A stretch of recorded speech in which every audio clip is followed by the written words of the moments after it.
मैं आपके पास लौटूंगा, लेकिन बच्चन सर के पास जा रहा हूँ।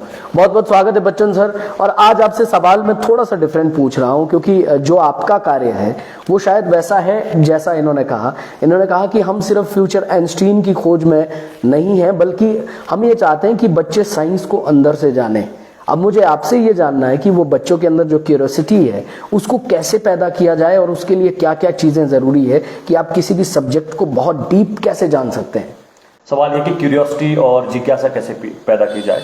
बच्चा जब छोटा होता है 5वीं 6वीं 7वीं तक, तब तक तो उसकी ऑटोमेटिक क्यूरियोसिटी रहती है। अगर उसके सवालों का जवाब लगातार दिया जाए या फिर उसके सवालों पे उसको टोका ना जाए तो उसकी क्यूरियोसिटी लाइफ लॉन्ग रहती है। बट हमारा एजुकेशन सिस्टम या फिर हम बोलेंगे हमारे एनवायरनमेंट में हमारा कल्चर ऐसा हो गया है, if someone is asking A question, अगर एक बच्चा सवाल पूछता है तो धीरे धीरे हम बोर हो जाते हैं उसके सवाल से और उसके सवाल को हम दबा देते हैं या फिर उसको इग्नोर कर देते हैं, क्योंकि सवाल ही बड़े बच्चे के पुठे होते हैं, अटपटे होते हैं।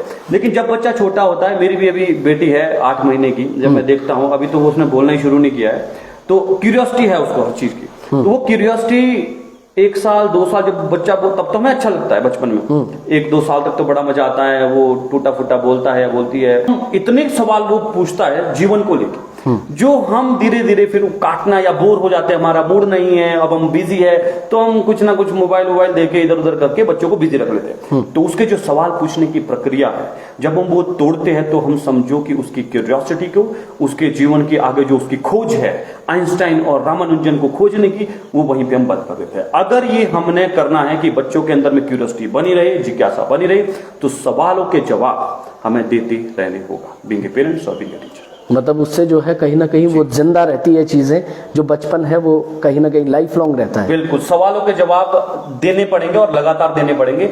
इसीलिए प्रॉब्लम अभी क्या है, जैसे हम भी 8 महीने से मैं एकेडमी यहाँ पे चला रहा हूँ और मेरे पास बच्चे आते हैं और पेरेंट्स बोलते हैं ये तो कुछ बोलता ही नहीं, इसके तो ये तो बोलता ही नहीं, तो बात ही नहीं करता है। तो प्रॉब्लम क्या है, ऐसा नहीं कि वो नहीं बोलता, वो सिर्फ आपके सामने नहीं बोल रहा है या मेरे सामने नहीं बोल रहा है, उसको उसके खास दोस्त के साथ आप भेज दो, वो इतने डीप इमोशनल अपनी स्टोरी सुनाएगा, उसके साथ उसको इतना आनंद आएगा, बिकॉज वो वहां पे सहज फील करता है, कंफर्टेबल फील करता है। लेकिन हम लोगों ने ऐसा एनवायरनमेंट बना दिया, कुछ रूल्स हमने ऐसे सेट कर दिए, these are the parameters of the life and you have to follow into those parameters, otherwise you are not comfortable. मतलब जो हमारे सेट पैटर्न है, अगर आप इस पे फिट नहीं बैठते हो, अगर आप 99% या 98% नंबर नहीं लाते तो जीवन तो तुम्हारा तो खत्म है। हमें सवाल लगातार पूछने पड़ेंगे। एक किताब भी है, बहुत ही बेहतरीन किताब है और सबको पढ़नी चाहिए, क्वेश्चंस आर द आंसर।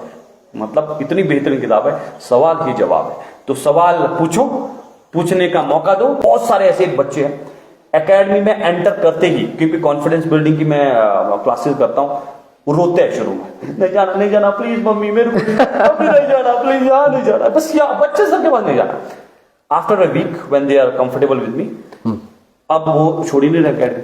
6 महीने हो गए, नहीं हमने नहीं जाना, हमने आना ही आना है। तो मेरा आंसर आपके सवाल का ये है कि सवाल जरा पूछते रहने दो बच्चों को, और उनके जवाब भी लगातार हमारा जिम्मेवारी है, उनके जवाब देते रहे। मतलब हमें क्यूरियोसिटी बनी रहे। हमको बच्चों को झिड़कना नहीं चाहिए, बात बात पर जो हम करते हैं वो नहीं होना चाहिए। जी। मतलब ऐसा रिलेशनशिप होना चाहिए जैसा तारे ज़मीं पे आमिर खान ने बना दिया था बच्चे के साथ। एग्जैक्टली, बिल्कुल। और उसमें मेहनत लगती है और मेहनत कोई करना नहीं चाहता। हाँ, पेरेंट्स के पास वक्त कहाँ है मेहनत करने के लिए, वो तो बस उनको यह है कि बच्चे अंदर कमरे में बैठकर पढ़ाई करें तो ठीक है, अन्यथा फिर अगर वो कुछ और करना चाहें तो फिर आप उनको झिड़क दोगे, आप उन्हें खेलने नहीं जाने दोगे, आप उन्हें उनके पसंद के काम नहीं करने दोगे, मोबाइल फोन पे आप खेलने नहीं दोगे। ये सारी चीजें कहीं ना कहीं परेशान करने वाली है बच्चों को। बिल्कुल सही बोल रहे हैं आप। और जो आपने बोला ना पेरेंट्स के पास टाइम नहीं, मुझे लगता है कि पेरेंटिंग तो बड़ा ही एफर्ट वाला काम है, बहुत ज्यादा एफर्ट वाला काम है। हमें सक्सेस की definition being a parent redefine करने की अति ज्यादा आवश्यक है।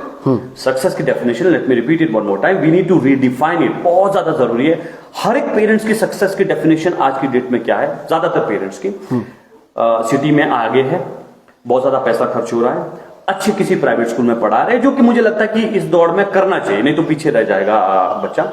लेकिन उसकी डेफिनेशन ये है कि एक जो पेपर आता ना, उसमें कितने नंबर आए, लाल पेन से कितने हुए, बस वहां तक सीमित है। अगर वहां से थोड़ा हटके दूसरे प्रयास किए जाए, अब क्या है, मान लो बच्चा जो 4 मिनट तक मजे कर रहा है, नंबर अच्छा आ गया उसके, तो उसका प्रोसेस को वो जज नहीं करेंगे, बस ये वो तो बहुत इंटेलिजेंट है हमारे पास, मैं तो बड़बर इंटेलिजेंट, इसके लिए तो वो ले आओ आईपैड ले आओ, आईपैड दे दिया। अब उसके प्रोसेस को वो नहीं देखेंगे क्योंकि उसने दे दिया रिजल्ट कैसे दिया है, नकल मार के दिया है या बहुत ज्यादा इंटेलिजेंट है, अच्छी राइटिंग है, बाकी चीजें जीवन की छोड़ देते हैं। वो कागज के पेपर पे ही उसको आंकते हैं, लेकिन कागज का पेपर कब तक आंकेंगे? +1 +2 के बाद तो कागज का पेपर कहीं काम का नहीं रहेगा। मेरी और आपकी डिग्रियां कबाड़ हो गई आज। कबाड़ हो गई है।